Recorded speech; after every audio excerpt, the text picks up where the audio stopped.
What if the greatest performance of a famous actress's life is one that nobody is ever supposed to see? We're conditioned to believe that fame is the ultimate prize, that being known by millions is the peak of success, but that's a dangerous lie. Have you ever wished you could just hit a reset button, to disappear after a colossal failure or a soul-crushing humiliation and start over where no one knows your name? The truth is, the most profound freedom isn't found in the spotlight, it's found in the shadows. In the quiet moments after the world has stopped watching. In the next few minutes, I'm going to share a story that challenges everything you think you know about success, identity, and love. It's a story about a woman who had it all: fame, the money, the adoration, and lost it overnight. In a brutal scandal, she runs from her life and ends up in a sleepy small town, taking a job in a dusty old bookstore run by a quiet, widowed local man who has no idea who she is.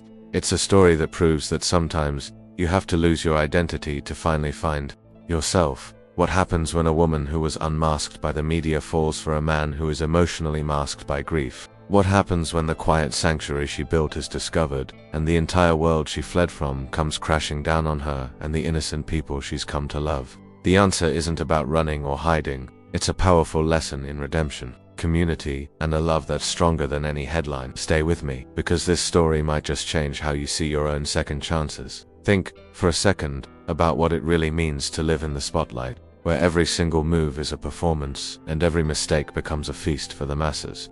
The truth is, fame is a gilded cage, and when that structure collapses, the fallout is deafening. For some, a scandal is just a bad chapter, but for others, it's the end of the entire book. It's a brutal lesson in scandal and second chances, where the second chance often feels like a complete fantasy. What happens when the hero the world adored becomes the villain overnight? It's a freefall, a kind of vertigo few can truly comprehend. It's in the middle of that chaos that the idea of a celebrity in hiding stops being a movie script and becomes the only viable path to survival. Imagine having to erase who the world has decided you are aged to be able to breathe again. Grace Morgan knew this feeling intimately. The unswelcoming flash of cameras had turned into a branding iron, searing her with lies and accusations. The conversation was no longer about her craft, it was about her sanity. She had to prove to herself, above all, that fame can't define her, that a real woman existed beneath the shattered public mask. This forces us to confront a powerful truth about identity. How many of us, in our own lives, feel trapped in a role we've been assigned? The perfect employee, the strong friend, the parent who never messes up. Grace's situation is just a magnified version of our own quiet battles for authenticity. Her desperate need for from fame to freedom wasn't just about escaping paparazzi, it was about escaping a prison built by public opinion. It was a silent scream for a life where her worth wasn't tied to headlines, a life where she could finally be the author of her own story. Well, that was it. The breaking point wasn't a dramatic explosion, but a quiet, chilling realization in the dead of night. Staring at her own reflection, she didn't recognize the person looking back. That's the moment she decided the process of rebuilding identity had to begin, far away from the noise. It wasn't about running from the fight, you see. It was about choosing a different battleground zone where she could actually win. It was a strategic retreat to find the core of who she was before the world told her who to be. This journey for truth over tabloids is something we can all relate to, isn't it? Maybe you haven't been on the cover of a magazine, but you've surely felt the sting of a rumor or a misjudgment. Think about a time a story was told about you that simply wasn't true. You know, that burning desire to set the record straight. Now, amplify that by 1,000,000. Her search wasn't just for peace and quiet, it was for a place where her truth could finally be heard, even if only by her, a place to belong. And so, with a single suitcase and a heart that was both heavy and strangely hopeful, she hit the road. She became a hidden star, slipping out of her old life like a snake shedding its skin, leaving the glamour and the agony behind. Every mile marker on the highway was a line being erased from her past, creating a blank page. The question hanging in the air, thick as morning fog, wasn't if the world would forget her, but if she could find herself again in a place where absolutely no one knew her name. The transition was jarring, a sensory shock to the system. One day it was the blare of sirens and the endless hum of a city that never slept the next. It was the gentle chirping of crickets and a silence so profound it felt loud. This was the first taste of from fame to freedom, and it was both terrifying and utterly intoxicating. For the first time in over a decade, Grace could walk down a street without a single head turning. She was nobody, just another face in the crowd, and the anonymity felt like the purest form of luxury she had ever known. She settled in a town that looked like it was pulled from a postcard, a place where time seemed to slow down, but even here, she quickly learned about small-town secrets. They weren't the loud, explosive secrets of Hollywood, they were quieter, woven into the fabric of daily life. They were held in the lingering glances at the post office, the hushed conversations at the diner, and the histories buried in the local cemetery. It was a different kind of transparency, one that felt more real and, in some ways, more intimidating than the gossip columns. Adopting a new identity was the next logical step. Mia was the name she chose, simple, unassuming. Uttering it for the first time to the landlord of her tiny, rented cottage felt like a betrayal and a liberation all at once. It was a crucial part of rebuilding identity, a conscious act of severing ties with Grace Morgan, the fallen star. But a new name doesn't automatically create a new person. It's just a label, a flimsy shield against the past. The real work, she was beginning to understand, happened on the inside, in the quiet moments of doubt and reflection. The town, Harmony Creek, was the very definition of quaint. It had a town square with a gazebo, a single blinking traffic light, and a sense of community that was immediately palpable. It was the kind of place you read about in books by authors like Fanny Flagg or Rosamund Pilcher, places that feel like a warm hug. It had all the makings of a place to belong, yet she felt like an outsider looking in, a ghost haunting the edges of a life she desperately wanted to be a part of. She was a hidden star hiding in plain sight. Still, the fear lingered. Every time a car slowed down on her street, her heart would leap into her throat. Every unfamiliar face felt like a potential threat. Was this peace real, or was it just a temporary ceasefire before being unmasked by the media all over again? This constant, low-level anxiety was the price of her escape. She had shed the fame, but the paranoia clung to her like a shadow, a constant reminder that her past was a predator that might not have given up the hunt just yet. But paranoia, as she soon discovered, doesn't pay the rent. The money she'd brought with her was finite, a dwindling resource that tethered her to the real world in a way she couldn't ignore. Anonymity was a beautiful concept, but survival required something more practical. It required a job.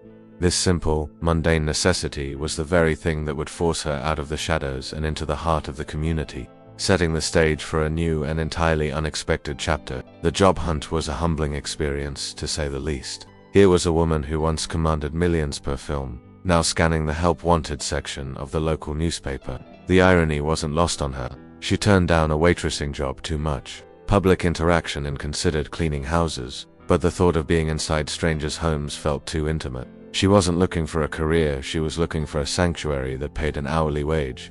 It was another step in her personal journey of rebuilding identity, proving that she could stand on her own 2 feet without the scaffolding of fame. That's when she saw a small, handwritten sign in the window of a dusty, disorganized but incredibly charming bookstore called The Printed Page. The place smelled of old paper, leather, and brewed coffee, a scent that felt like a bomb to her frayed nerves. It was the complete opposite of a sterile film set. It was a world built of stories, a place where the main characters were fictional, not walking, talking, tabloid targets. This, she thought, could be more than a job. This could be a refuge, a perfect place for a hidden star to remain unseen. The idea of a bookstore romance wasn't even on her radar. She was thinking about survival, not connection. Yet, there was something romantic about the place itself, where the afternoon light streamed through the front window, illuminating dust motes dancing in the air. It promised a quiet life, a life surrounded by the wisdom and adventures of others. Allowing her to forget her own, she walked in, took a deep breath, and asked the man behind the counter about the job, her voice barely a whisper. The interview, if you could even call it that, was surreal. She, Grace Morgan, was nervous. She fumbled her words trying to explain her work history with a vague story about administrative work in a city far away. It was a new kind of performance, and she was terrified of messing up her lines. This wasn't about impressing a casting director, it was about convincing one man that she was reliable enough to shelve books and run a cash register. It was a stark reminder that her old life meant absolutely nothing here, a fact that was both terrifying and wonderfully freeing. She knew this was the right place. It was a haven, a fortress of solitude where she could hide in plain sight. Here the only drama would be found within the pages of a novel. It was the perfect environment to continue her quest, to prove that fame can't define her. She wasn't an actress looking for a role, she was just MIA, a woman looking for a quiet corner of the world. The simplicity of the task organizing stories felt like the perfect antidote to the complexity of her own chaotic narrative.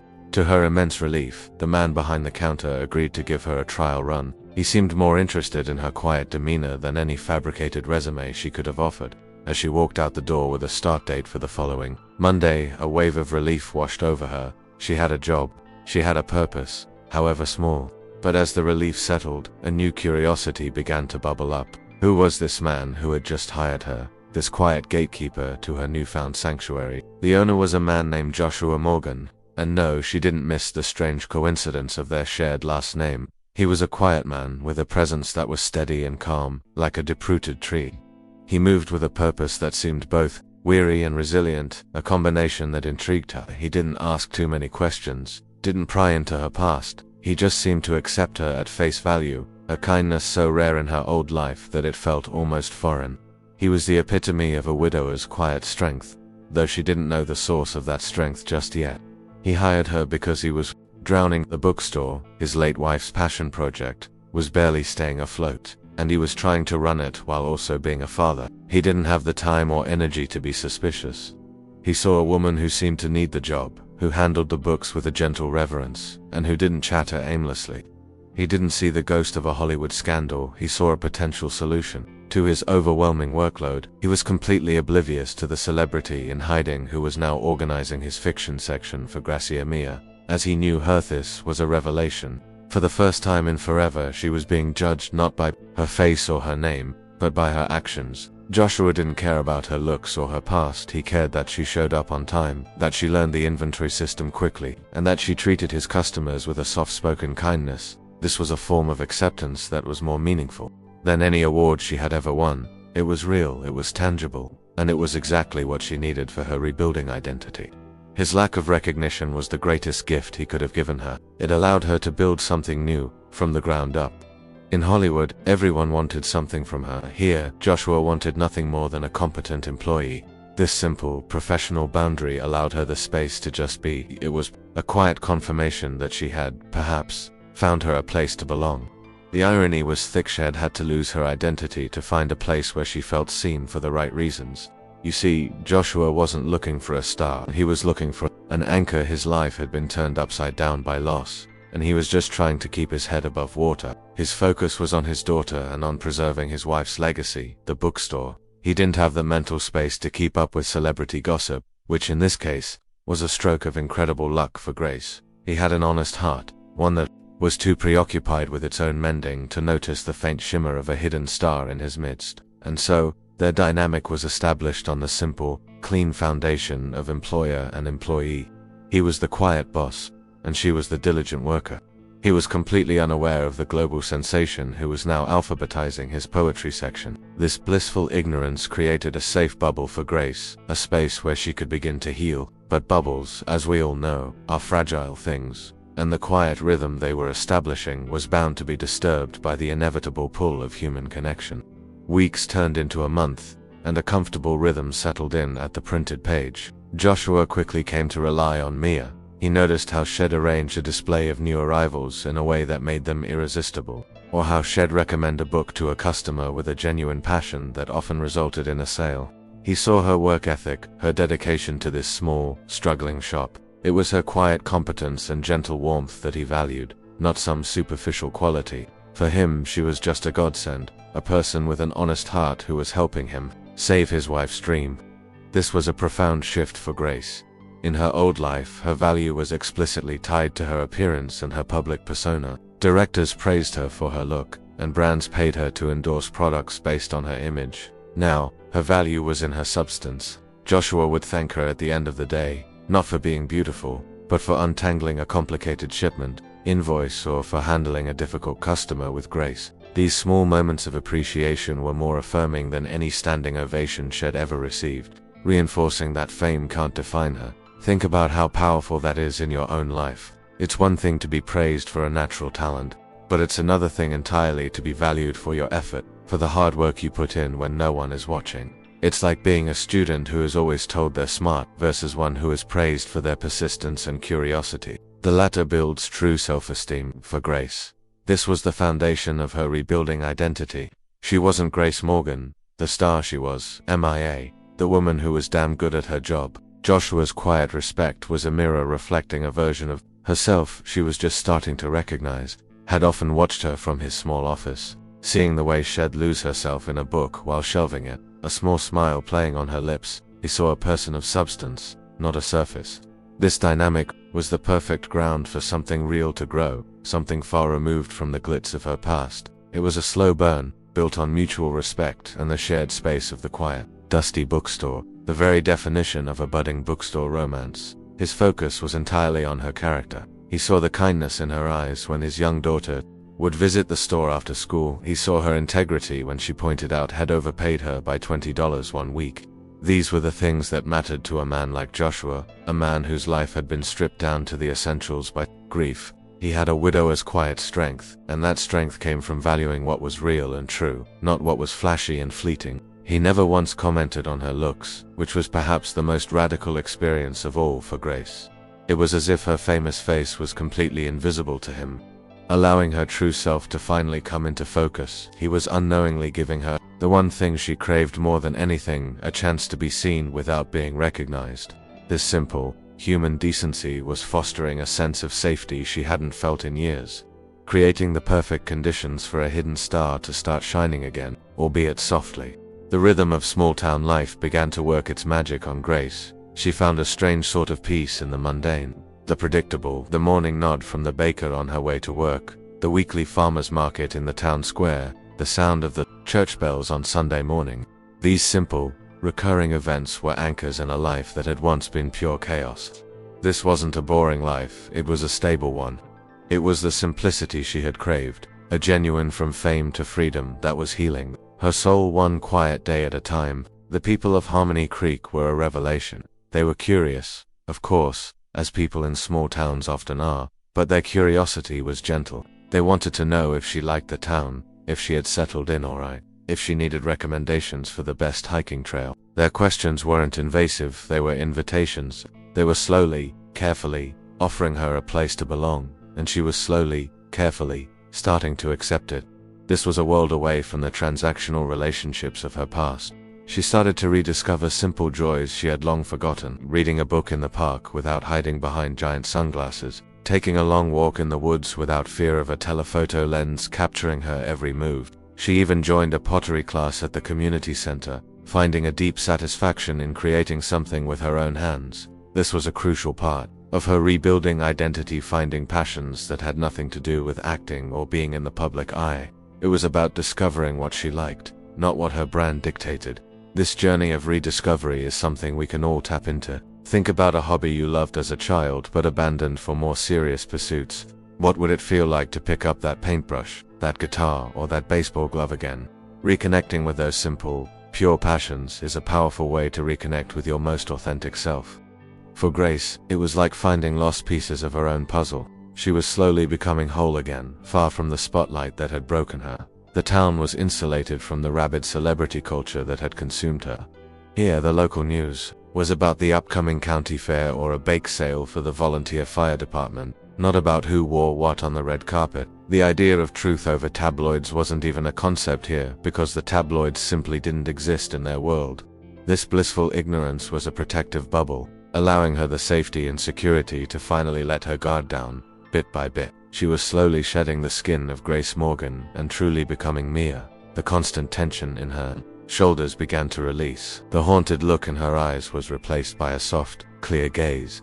She was a celebrity in hiding, yes, but the hiding part was starting to feel less like a fearful act and more like a peaceful existence. She was finding herself in the shared silences and simple conversations of this small town, a place that was beginning to feel, astonishingly, like home. The bookstore became the backdrop for a slowly unfolding connection. Their days were punctuated by long, comfortable silences, the only sounds being the rustle of turning pages and the soft hum of the coffee machine. For Grace, this silence was a language in itself. In her old life, silence was awkward, something to be filled with witty banter or networking. Here, with Joshua, it was a shared space of peace. It was in these quiet moments that a bond began to form, stronger than any words could build. Their conversations often revolved around the books that surrounded them. had recommended an old, forgotten classic, shed rave about a new, compelling debut novel. They were falling for a stranger over stories, connecting through the lives of fictional characters because it was safer than discussing their own. Talking about a protagonist's loss was easier than talking about their own grief. It was a way of baring their souls without having to bare their secrets, a classic element in any real-life bookstore romance.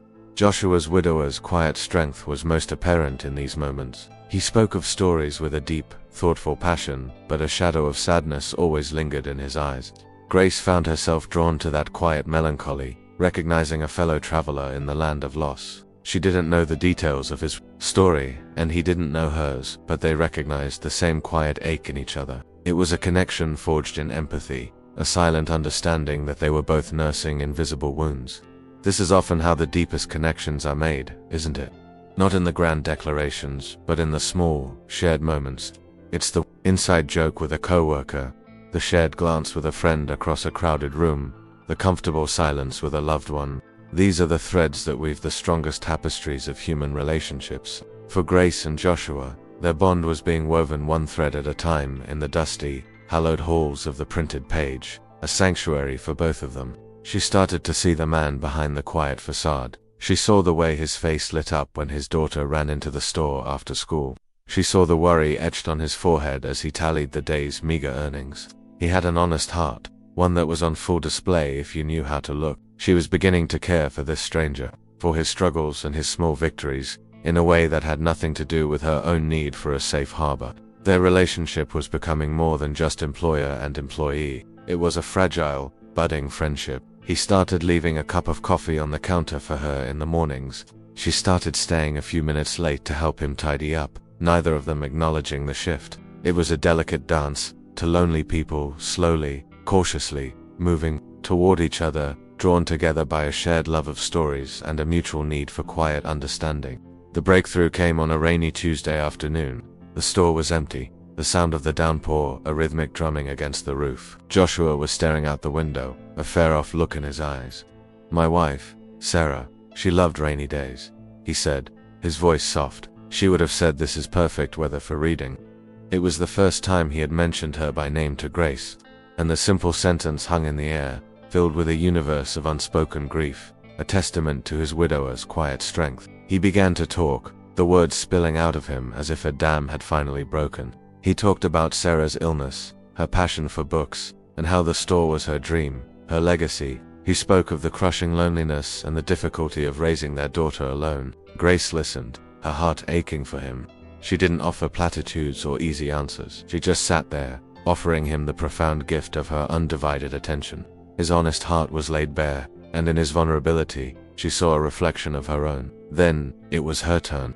She couldn't tell him her real name or the details of the scandal, but she could tell him her truth. "I know what it's like to lose something," she began, her voice trembling slightly. "I lost myself. I got so caught up in a life that wasn't mine, playing a part for everyone else, that the real me just disappeared." It was a confession, a carefully edited version of her story, but it was the most honest she had been with anyone in years. It was the story of a hidden star admitting she had lost her light.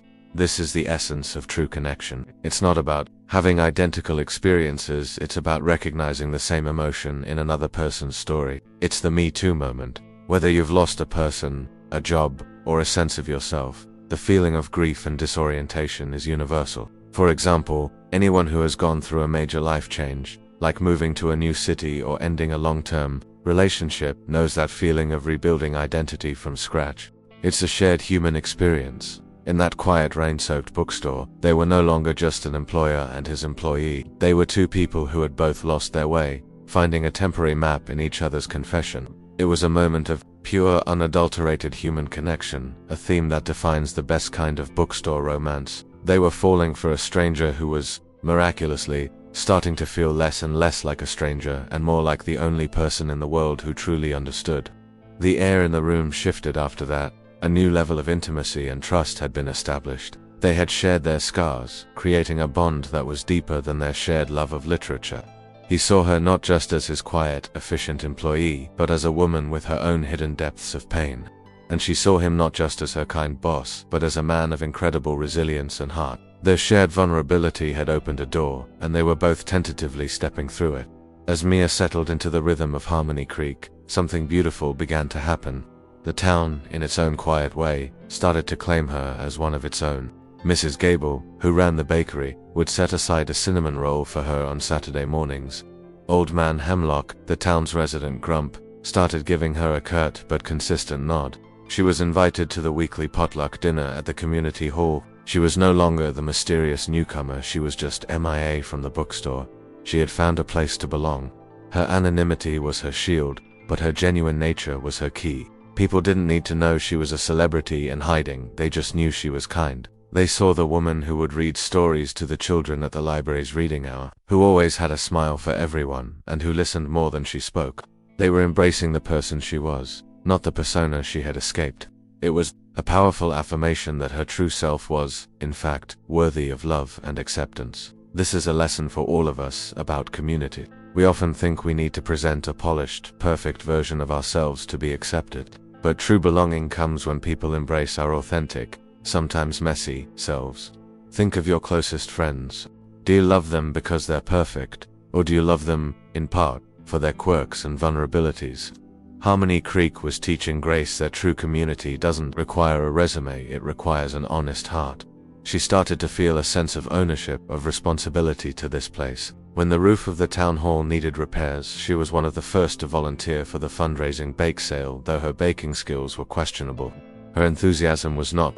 She was rebuilding identity not just for herself, but as a member of a community. She was no longer a solitary star, but part of a constellation, her light contributing to a larger picture. The town's embrace was a stark contrast to the world that had cast her out. Hollywood's love had been conditional, based on her success and her public image. Harmony Creek's affection was unconditional, based on her character. This love wasn't about the spotlight, it was about the steady, warm glow of genuine human connection. This was love beyond the spotlight, and it was more fulfilling than any applause she had ever heard. It was slowly dawning on her that fame can't define her because it was never the source of true worth in the first place. But this idyllic peace was built on a fragile foundation, her hidden identity. The love she was receiving was for Mia, a woman who didn't technically exist. As she grew to love the town and its people more and more, a quiet anxiety began to grow in her heart. What would happen if they ever found out? The fear of being unmasked by the media was no longer just about her own safety, but about the potential devastation of these new, precious relationships. With the solid ground of Harmony Creek beneath her feet, Grace began to bloom in unexpected ways. The pottery class she had joined became more than a hobby, it became a passion. The feeling of clay spinning beneath her fingers was grounding, a tangible act of creation that was all her own. She wasn't playing a character, she was being a creator. For the first time in years, she felt a surge of pride that had nothing to do with a performance review or box office numbers. This was a core part of her actress's redemption, a redemption of her own spirit. Her confidence, once shattered, was slowly being pieced back together, not with the glue of public approval, but with the solid mortar of self-discovery. She started a small book club that met in the bookstore after hours, leading discussions with an insight and passion that surprised even herself. She was rediscovering her voice, a voice that had been silenced by scripts and publicists. This wasn't about being a hidden star, it was about letting her own authentic light begin to shine on its own terms. This process highlights a universal truth: confidence isn't something you're given, it's something you build. It's built by trying new things, by mastering small skills, by pursuing interests just for the joy of it. What's one thing you've always wanted to try but were too afraid to? Learning to play that instrument, taking that dance class, starting that blog, these are the actions that build an unshakable core of self-worth. Grace was learning that confidence is the byproduct of a life lived authentically. Her relationship with Joshua was also a source of this newfound strength. He saw her as a peer, an intellectual equal. They would have long debates about literature, politics, and life, and he valued her opinion. He saw her not as a damsel in distress, but as a capable, intelligent woman. His belief in Mia helped her believe in herself again. Their connection, evolving from a simple bookstore romance to a deep, meaningful friendship, was a cornerstone of her rebuilding identity. She was also reconnecting with nature.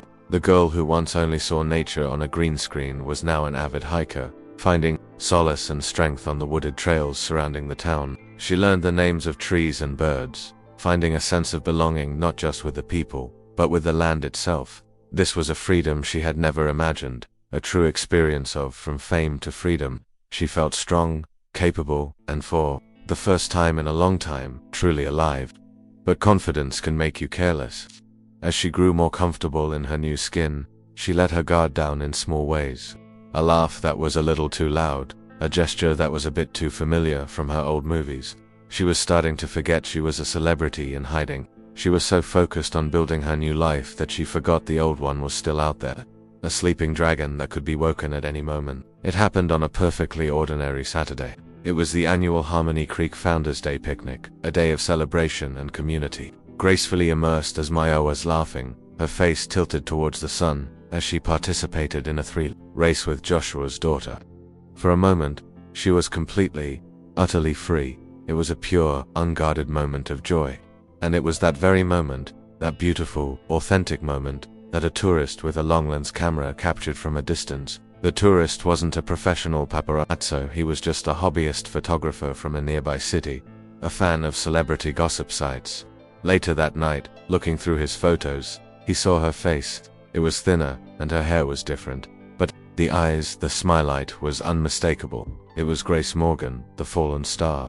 He uploaded the photo to a popular online forum with a simple, explosive caption, "Is this the missing actress, Grace Morgan, spotted in Harmony Creek?" The spark had been lit. Within hours, the digital wildfire had started. The photo was reposted, analyzed, and debated across social media. Facial recognition software was used. Old photos were compared. The truth over tabloids' narrative was irrelevant, now this was about the hunt. The rumor mill went into overdrive, churning out speculation and theories. The quiet life Grace had so carefully constructed was about to be shattered by a single, innocent click of a camera. Her greatest fear, being unmasked by the media, was becoming a reality. This is the terrifying reality of our modern hyper world. A private moment can become public property in an instant. Think about it, a picture taken at a party, a comment made in haste. These things can take on a life of their own online, often stripped of context and nuance. Grace's situation was an extreme example, but it's a reminder of the fragility of privacy in the digital age. The walls she had built around her new life were about to prove no match for the internet's relentless curiosity. Back in Harmony Creek, Grace was blissfully unaware. She went to bed that night with a smile on her face, thinking about the simple joy of the picnic. She was feeling more at home than ever, more secure in her identity as Mia. She was completely oblivious to the storm that was gathering on the horizon, a digital hurricane that was heading directly for her quiet, peaceful town. The hidden star was about to be discovered. The whispers online grew into a roar. Where is Harmony Creek? Someone needs to go check this out. The scent of a big story, a story about a celebrity in hiding and a potential actress's redemption, was too tantalizing for the media to ignore. The hounds had been released, and they were fast, determined, and heading straight for the one place she had allowed herself to believe she was safe. The first van arrived just after dawn. It was unmarked, but the men who got out with cameras and microphones were unmistakable. By noon, Harmony Creek was under siege. News vans with satellite dishes lined the main street, their cables snaking across the sidewalks like invasive vines. Reporters, slick and hungry, swarmed the town square, shoving microphones in the faces of bewildered locals. The quiet sanctuary Grace had found had been turned into a media circus overnight. The peace was shattered. The gentle rhythm of the town was replaced by a frantic, aggressive energy. The reporters were relentless, treating the town and its people as props in their story. They offered money for information, they trespassed on private property, and they turned their cameras on anyone who would speak to them. The small town secrets of Harmony Creek were no match for the brutal, invasive tactics of the tabloid press. The quiet life she had built was being torn apart at the seams. For Grace, hiding in her small cottage and watching the chaos unfold on the local news, it was a living nightmare. This was exactly the world she had run from. This was the monster she thought she had escaped. The experience of being unmasked by the media was even more horrifying than she had imagined, because this time, she wasn't the only victim. They were violating her home, her sanctuary, and terrorizing the people she had come to care about. This was her fault. The guilt was crushing. Imagine the worst day of your life. Now, imagine a crowd of strangers showing up to broadcast that day to the entire world, asking your friends and family to comment on your pain. It's an unthinkable violation. This is the reality for those caught in the crosshairs of a media frenzy. The quest for truth over tabloids is a battle that is almost always lost. Because the tabloids aren't interested in truth, they're interested in the story, and the more sensational, the better. The reporters inevitably found their way to the printed page. The bookstore, now labeled as the hiding place of the fallen star. They surrounded the entrance, their cameras flashing, turning the beloved local spot into the epicenter of the scandal. They hounded Joshua, asking him questions he couldn't possibly answer. Did you know who she was? Are you in a relationship with her? Were you hiding her? His quiet, ordered world had been thrown into complete and utter chaos. Grace watched her, heartbreaking. She saw the confusion and fear on her neighbors' faces. She saw the bewildered pain in Joshua's eyes as he tried to shield his daughter from the flashing lights. Her attempt to find from fame to freedom had ended up putting the people she cared about in a cage. The sanctuary she had found, the place to belong she had cherished, was being destroyed because of her, and she knew, with a sickening certainty, that she couldn't hide any longer. The confrontation was inevitable. That night, after the media frenzy had quieted to a low hum, Joshua came to her cottage. The look on his face was a devastating mix of betrayal, confusion, and deep, profound hurt. A reporter had shown him an old magazine cover, and the face staring back at him was Myas, and yet, not MAS at all. It was Grace Morgan, the world-famous actress. The secret was out, and the silence between them was heavier than any words could ever be. Is it true? He asked, his voice strained. He wasn't angry, he was heartbroken. That was somehow worse. Grace could only nod, tears streaming down her face. She tried to explain, the words tumbling out in a torrent of fear and regret. She told him about the scandal, the escape, the desperate need to just be a normal person. She told him how his bookstore, his town, and he himself had saved her. She had been falling for a stranger, and now that stranger knew she was the biggest lie of all. His initial reaction was a flinch, a recoiling. He felt like a fool.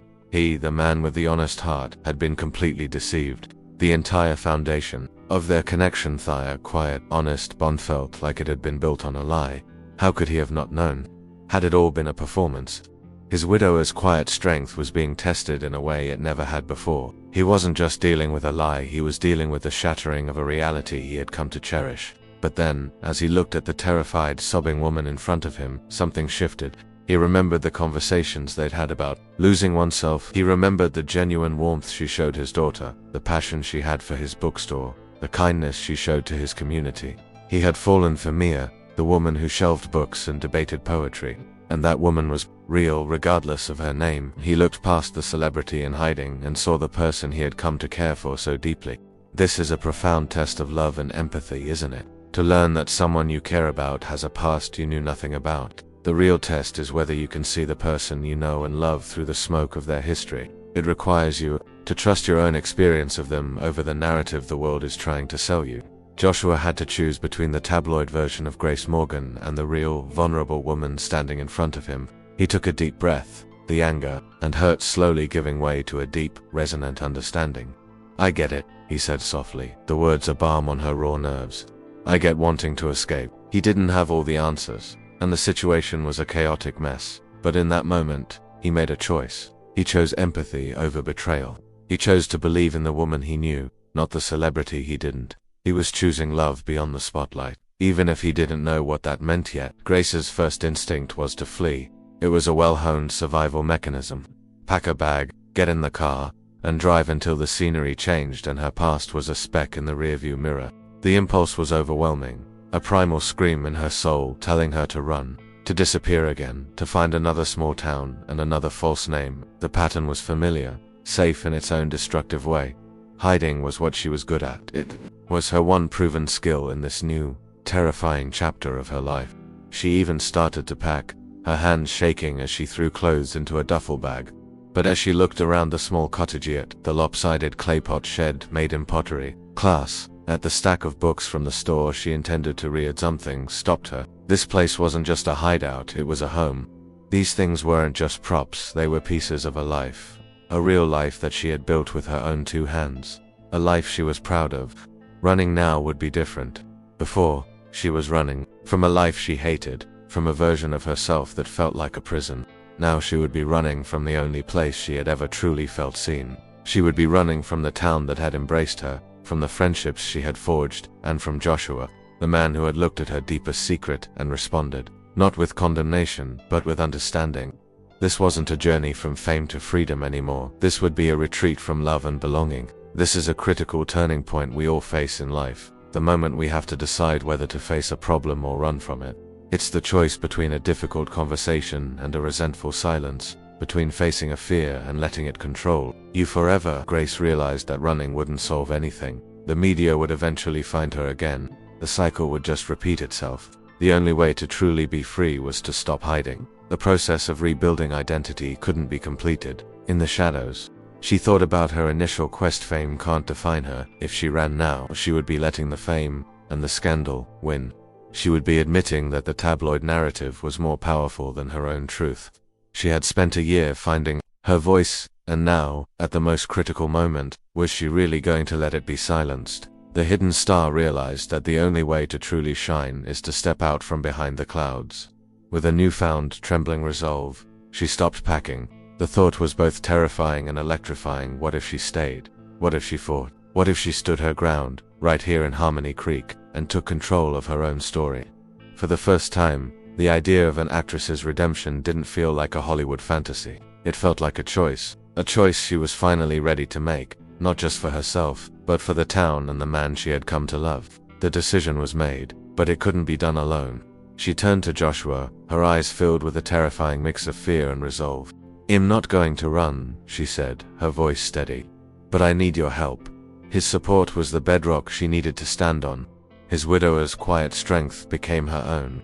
Together they decided that the only way to fight the firestorm of the media was to create a bigger story, the truth. They planned a town meeting at the community hall, an open invitation to everyone in Harmony Creek. Walking into that hall was the most difficult thing Grace had ever done. It was more terrifying than any opening night on Broadway. The room was packed, a sea of familiar faces now filled with confusion, curiosity, and a hint of betrayal. The national media was camped outside, held back by the local sheriff. There, cameras pointed at the door like weapons. This was it. There was no hiding, no script, no character to disappear into. There was only her and her story. She stood at the podium, Joshua by her side, a silent, solid presence. She took a deep breath and began to speak. "My name is Grace Morgan," she started, and a collective gasp went through the room. She told them everything, the pressure, the scandal, the lies that had nearly destroyed her. She spoke of her desperate need to escape, to find a place where she could breathe. She talked about finding their town and finding herself in the process. Her voice cracked, but she never faltered. This was her battle for truth over tabloids, fought not on a global stage, but in a humble town hall. This is the ultimate act of vulnerability and courage. Imagine standing in front of everyone you respect and laying your biggest secret and deepest shame bare. It's an act of profound faith in yourself and faith in the goodness of others. It's a real-life example of what it means to choose authenticity over safety. Grace was demonstrating that the only way to reclaim your narrative is to pick up the pen and write it yourself, in your own words, with an honest heart. She didn't make excuses or ask for pity. She took responsibility for her deception but explained the fear that drove it. "I was afraid you wouldn't see me," she said, her gaze sweeping across the room, landing on friends she had made. "You just saw a celebrity, and I didn't want to be a celebrity. I just wanted to be MIA." She was offering them her whole, broken, and healing self, hoping, praying, that it was enough. This was her true, final step in rebuilding identity. She ended her speech, her heart pounding in the sudden silence. She had laid her soul bare. She had given them her truth. Now it was up to them. Would they see her as the monster the media had painted her to be, or as the woman they had come to know? The future of her life in this town, her place to belong, hung in the balance, resting entirely in the hands of the community she had grown to love. The silence in the hall stretched for what felt like an eternity. Grace stood at the podium, vulnerable and exposed, ready for the wave of anger and rejection she felt she deserved. Then, a voice from the back of the room cut through the tension.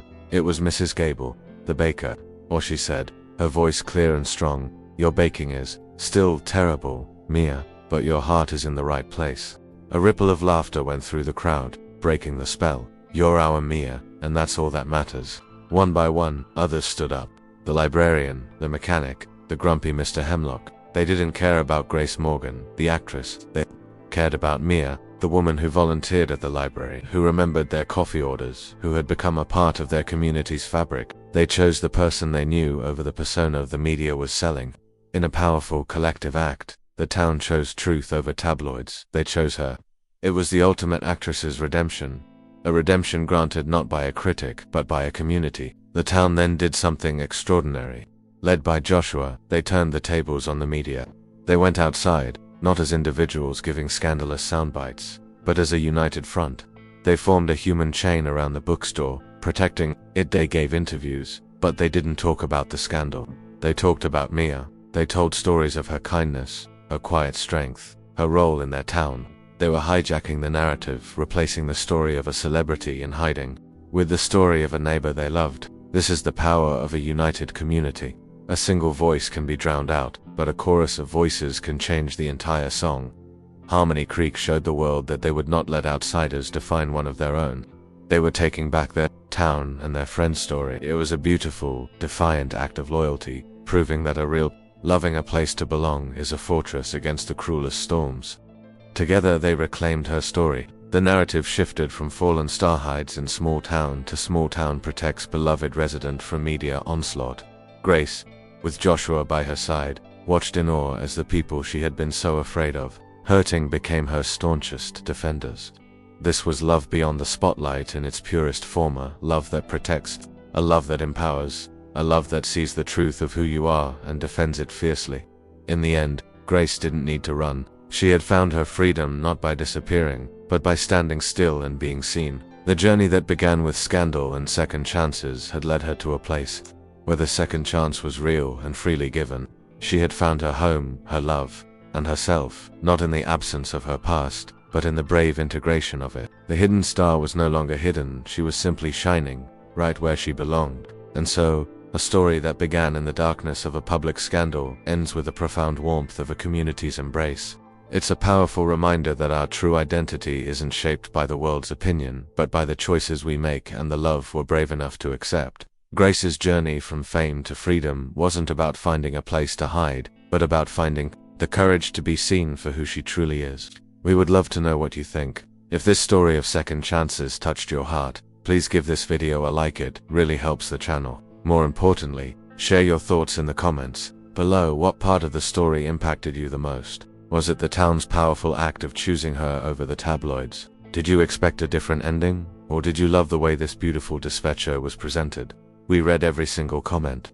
Stories like these, about the incredible power of human connection to heal and redeem, are what we love to explore. If you want more content that dives deep into the heart of things, make sure you subscribe to the channel and turn on notifications so you never miss what's next. Thanks for watching, and we'll see you in the next story.